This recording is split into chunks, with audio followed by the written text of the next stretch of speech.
Olá, eu sou Guaraci Araújo e este é o 40º episódio do Guia Politicamente Incorreto da Extrema-Direita.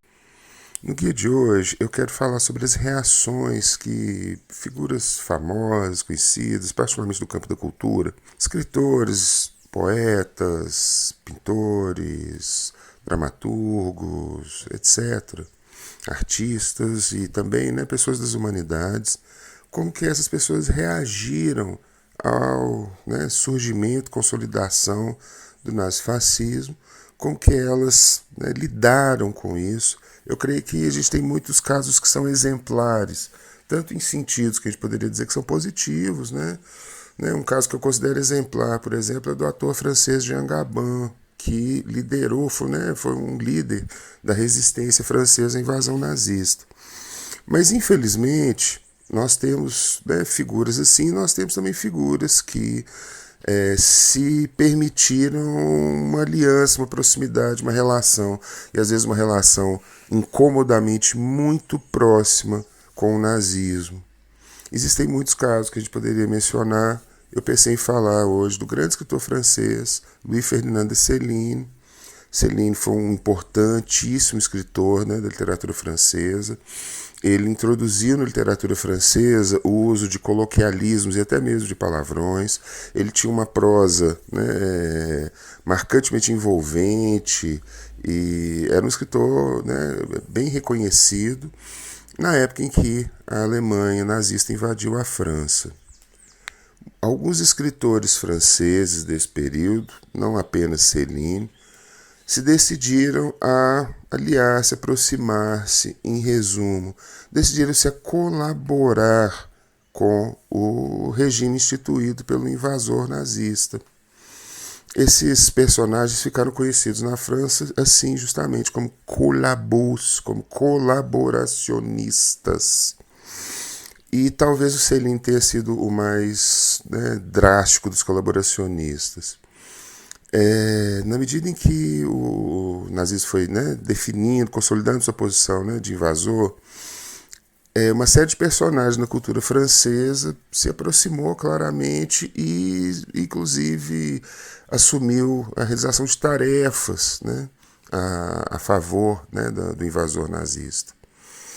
Uma coisa interessante que precisa ser entendida é o seguinte: os nazistas, particularmente a SS, usavam uma estratégia dentro dos países invadidos, que era a estratégia de afirmar dentro desse país que o que eles estavam fazendo não era propriamente uma invasão, mas sim uma tentativa de reunião da Europa em uma grande força, em um Estado unificado, por assim dizer. E isso atraía muito frequentemente as populações dos países invadidos. A França, por exemplo, teve numerosos, muitos franceses viraram SS, foram alistados pela SS. E então assim, é interessante perceber como que se construiu-se uma proximidade às vezes muito grande.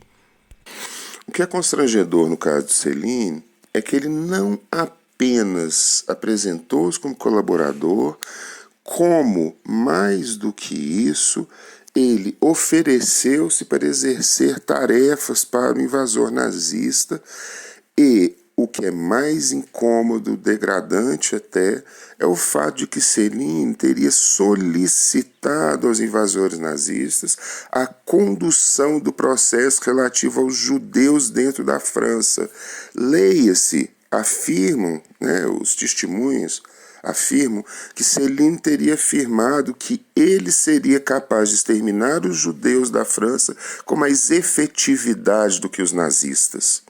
É isso que talvez seja o aspecto mais chocante da posição de Céline, da atitude de Céline.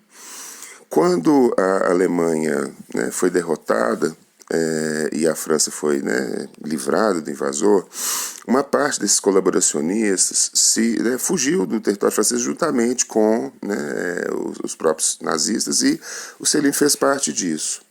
ele foi observado por um outro personagem literário, um escritor importante desse período, que era esse sim nazista claramente, o Ernst Junger.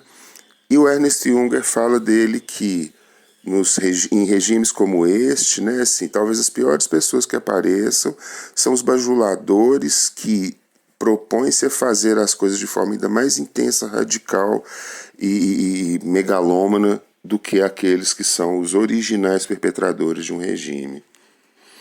É uma reflexão interessante que a gente faça aqui, né, uma reflexão que vale muito a pena fazer sobre o papel de colaboradores de regimes de extrema-direita e sobre os resultados que essas pessoas obtêm depois que esses regimes são derrubados.